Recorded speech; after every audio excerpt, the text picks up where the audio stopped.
Hello everyone. Today's review is actually a two-parter. I'll be reviewing two films. And for reference, I will now be using the 100 Years, 100 Movies AFI list, but the 10th anniversary edition. Up to this point I have used the old list, except for my review of Fellowship of the Ring. The first film that I'll be reviewing today is Vertigo, Hitchcock's 1958 psychological thriller starring Jimmy Stewart and Kim Novak. This movie is, I think, one of the best examples of Hitchcock's style. The story concerns a man who is afraid of heights, who gets involved with a very strange mystery involving a friend of his wife. Or the wife of his friend. James Stewart is John Scotty Ferguson, a detective who has retired from the force because his fear of heights has caused some things to go wrong for him. This movie is very hypnotic. Hitchcock's style of drawing the person into the film is ever present here, especially when combined with Bernard Herrmann's score.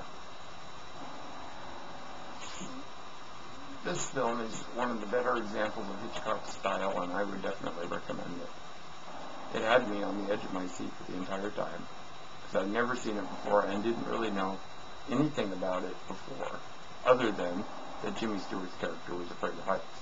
That's all I knew. This film is brilliant, with Jimmy Stewart, I think, giving one of his best performances ever.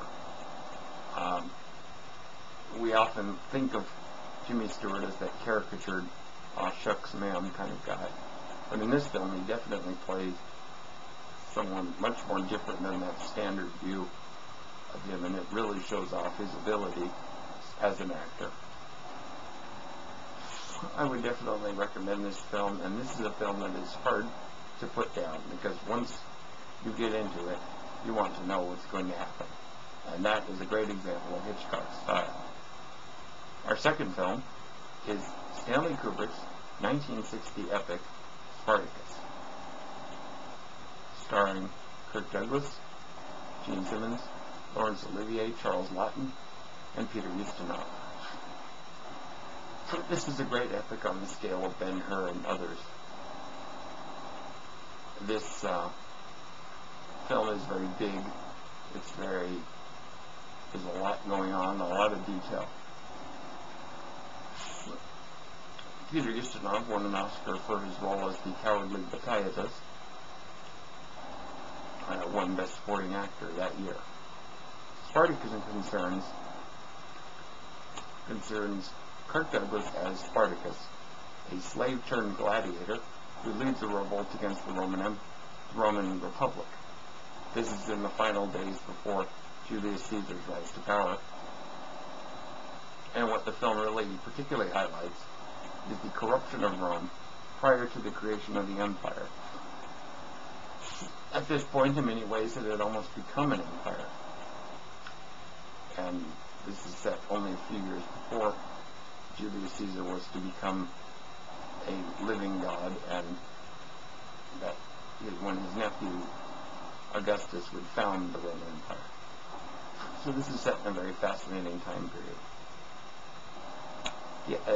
The acting here, especially from Laurence Olivier, Charles Laughton, and Peter Ustinov, is great. Kirk Douglas is good too, but this role is very big, and in many ways his character is a little bit on and acting are a little more on the hammy side, but I think that's forgivable given some of the performances from the other actors. This is a very, very big film. It's a very good film. I definitely recommend this as a great example of the epic genre. There's really not a lot of depth to the film, but it is very engaging, it's very big, and I think it has something for everyone. Concerning today's films, Vertigo comes in at number 9 on the list of top 100 films. And Spartacus comes in at number 81.